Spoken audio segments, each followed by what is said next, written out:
relation client, c'est simplement faire ce qu'on fait naturellement dans notre rapport à autrui, avec chaleur, avec nos émotions, avec tout ce qui fait de nous des êtres humains attachants.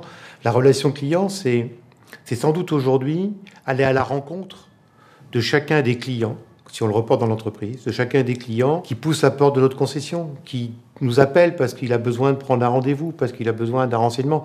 La relation client, c'est comment est-ce qu'on s'organise pour rencontrer réellement en tant qu'homme chaque individu qui nous donne la chance de le satisfaire en venant à nous. Pour le client aujourd'hui, il faut que ça soit simple et personnalisé. Donc la question à se poser à chaque fois qu'il y a une relation, c'est est-ce que j'ai réellement été à la rencontre de la personne ?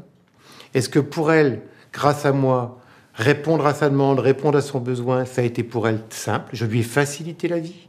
Et est-ce qu'elle s'est rendue compte, au travers de la qualité de notre échange, que je la reconnaissais comme un être unique et que j'avais l'attention de lui apporter exactement le service dont elle avait besoin. 98% aujourd'hui des décisions que l'homme prend sont régies par ses émotions. Donc la relation client, c'est comment je gère mes émotions et celles de l'autre pour qu'on se rencontre et qu'on ait du plaisir dans cette rencontre. Aujourd'hui, on sait bien qu'il y a une corrélation dans tous les systèmes économiques de produits et services. La qualité de la relation entre une marque et ses clients, on sait bien qu'elle est égale à la qualité de la relation entre cette marque et ses collaborateurs. C'est ce que nous appelons la symétrie des attentions à l'Académie du service. Et aujourd'hui, toutes les études montrent qu'il y a une corrélation directe entre la satisfaction client, l'engagement des collaborateurs et la performance économique des entreprises.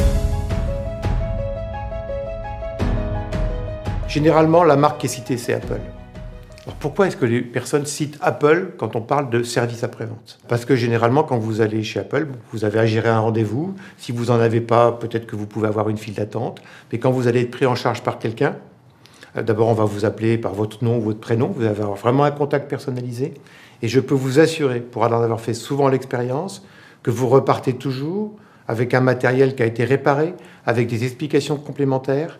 Mais il faut comprendre que chez Apple, le nombre de formations, à la fois techniques, parce que les personnes qui sont en contact avec vous connaissent le produit, connaissent toutes leurs manipulations, le niveau de formation relationnelle des vendeurs Apple, faites-en l'expérience si ça vous amuse.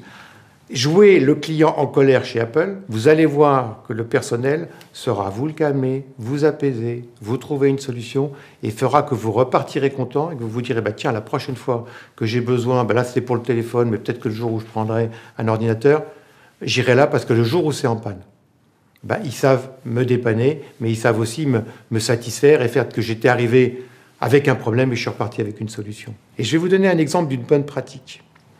Il y a une marque qui s'appelle Pullman, quand elle a été réinventée et qu'elle a voulu travailler sur sa différenciation par rapport aux autres marques, elle a travaillé sur l'accueil client. À quoi elle est arrivée comme mode d'organisation ? Elle s'est dit, mais l'accueil du client, c'est stratégique.